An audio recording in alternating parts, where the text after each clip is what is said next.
We are in South Africa for the coverage of Women's World Cup, and I am being joined by four wonderful ladies from different parts of world, all covering cricket in a different capacity.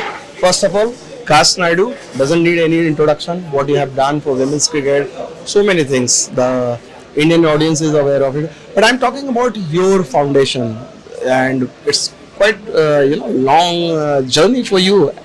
Yeah, it's been a long journey. The G Sport initiative launched in August 2006 to raise the profile of women's sport. Today we come full circle because it's 4 years since we launched the G Sport Global chapter in India, in Surat. So to have such a big contingent of Indian journalists here, but as you say, journalists from around the world.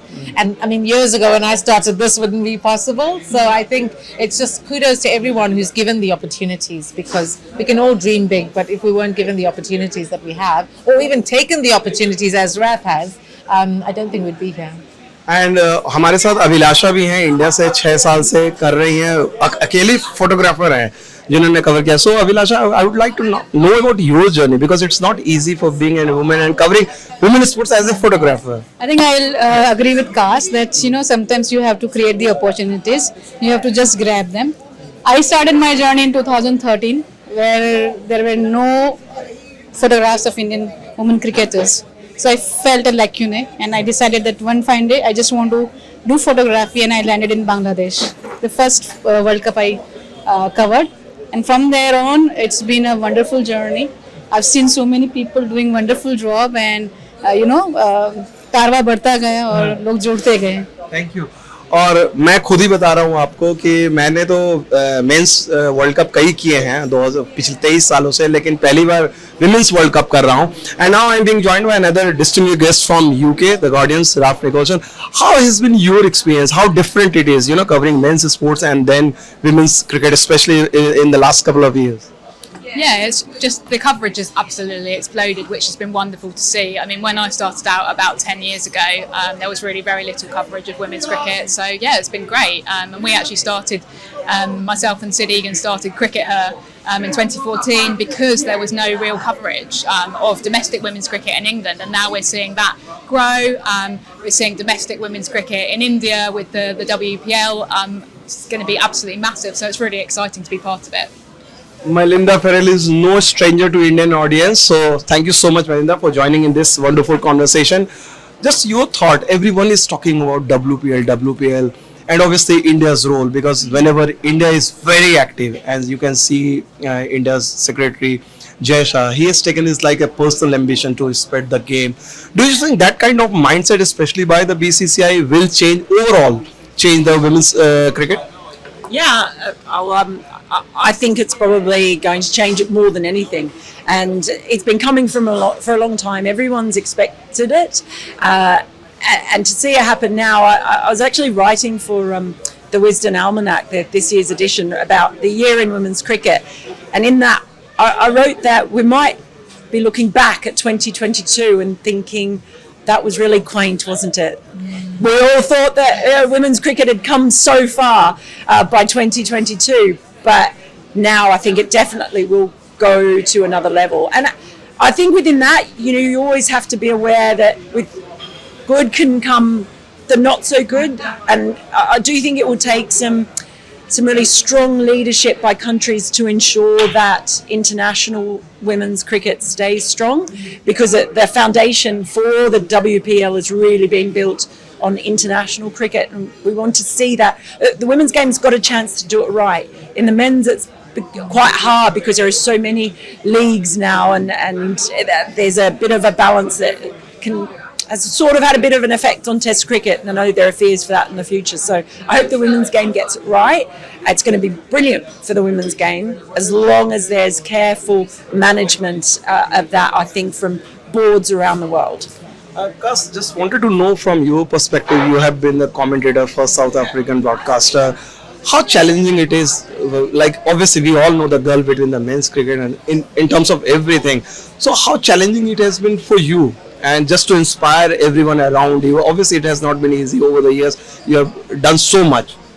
I think as a non-player, that was the big challenge, wasn't it? To be the first woman commentator in South Africa. What are your credentials? And the big word I learned early on was credibility. How do I build credibility and become an oak tree in an environment that women were not really considered. So in my 20th year now, when I look back, I think there's one thing I wish I knew then that I know now, is that it is a long journey and that you'll have your ups and downs, and people get inspired by people who show courage, and you don't always have to have the high moments. Sometimes it's the lowest moments that show your true value to the industry. Are there a lot of women in the environment now? If you look at Mel Jones, Natalie Germanos, Melinda Farrell's doing a lot, and again, all of that comes because people like Raf set the bar for us. So there's always someone else who has done something that has made it a little bit easier for us. But when I was 14, I heard a woman commentate for the first time. I said, that's what I wanted to do. And if I hadn't seen Donna Simmons, I probably wouldn't be here today.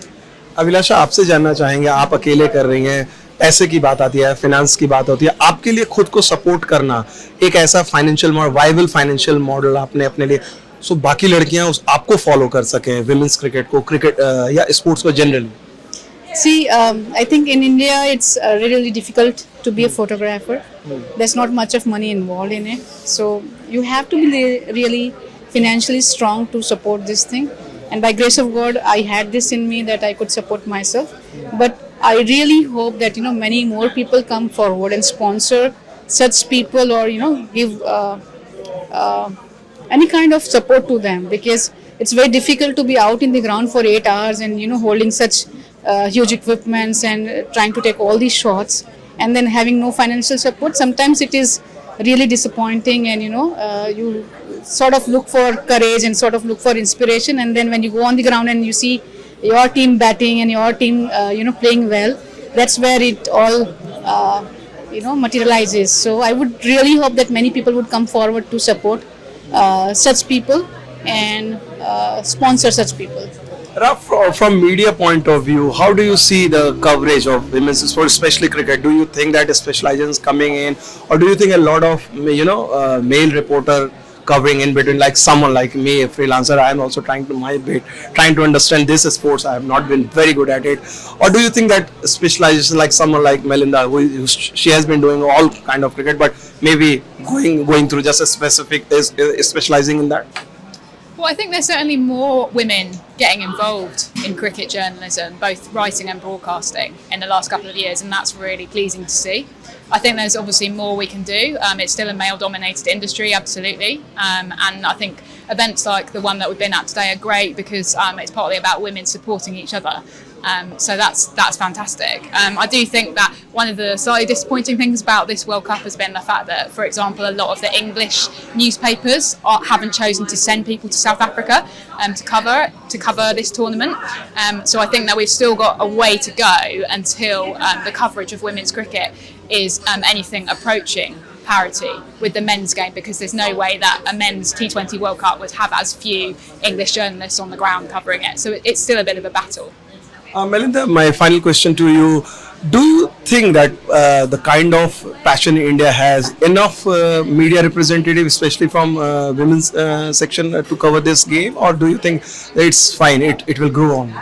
Yeah, I mean, I very much agree with what Rafa said, and it's the same. Apart from Laura Jolly, who's here with cricket.com.au, I'm the only journalist who's here from Australia. So everyone's gone to India for the Border Gavaskar Trophy. So all the media outlets send to that. They're all sent to New Zealand, where England men are playing. I'm still the only female journalist in Australia who covers cricket full time, and the only one who covers the men's team. So in commentary and sort of the TV roles, radio roles, there's been more of a push because you can see a woman and you can hear a woman's voice. So there's been more of a push for diversity because it's more obvious. That just hasn't happened so much. So even though you say there's more women writing, well, there's not in Australia. And there's still, like, even in England, if there are 3 women in a press box in England, it's like, ooh, where's all this estrogen come from? Estrogen overload.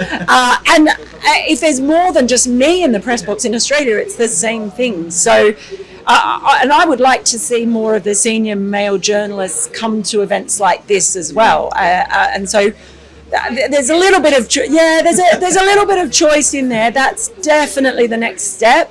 and also just making it a comfortable environment. Because I look at like the younger journalists coming in, certainly in Australia, and they're all guys. Like there are no sort of young women coming into it.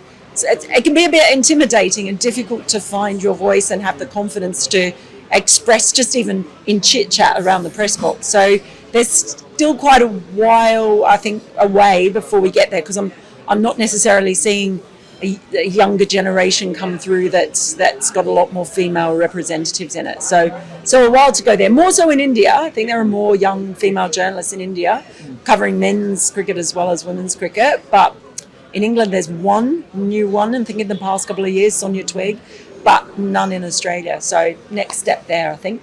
Okay, final word from Kash Naidu. What you have done, obviously, in South Africa. Any specific plan for India because obviously India and cricket like home of cricket. Absolutely. And with my grandparents having been from Anakapelli in Visakhapatnam, I obviously have a soft spot for India. But I think having an event like this today, again, comes full circle from Surat 4 years ago. But again, so many people said, I've always known Melinda Farrell, never met her. I got to meet her today. I've heard about Raf and I now know who she is. And also there's someone like Abhilasha who takes the photographs but perhaps never gets to interact with the journalists. I think I want to do more of this internationally. So wherever I go, we always try to get together with the journalists. But an event like this helps us close the visibility gap, increase media coverage and make new friends, because there's cricket happening around the world, and whenever we're in your part of the world or yours, we'll be picking up the phone to say hi. Thank you so much, all of you wonderful ladies in different capacities. You are trying to spread the game. I'm just getting little bit of bias here before I conclude. I think if India manages to win the World Cup, there will not be a better news than. Thank you so much, everyone watching the game. Thank you so much.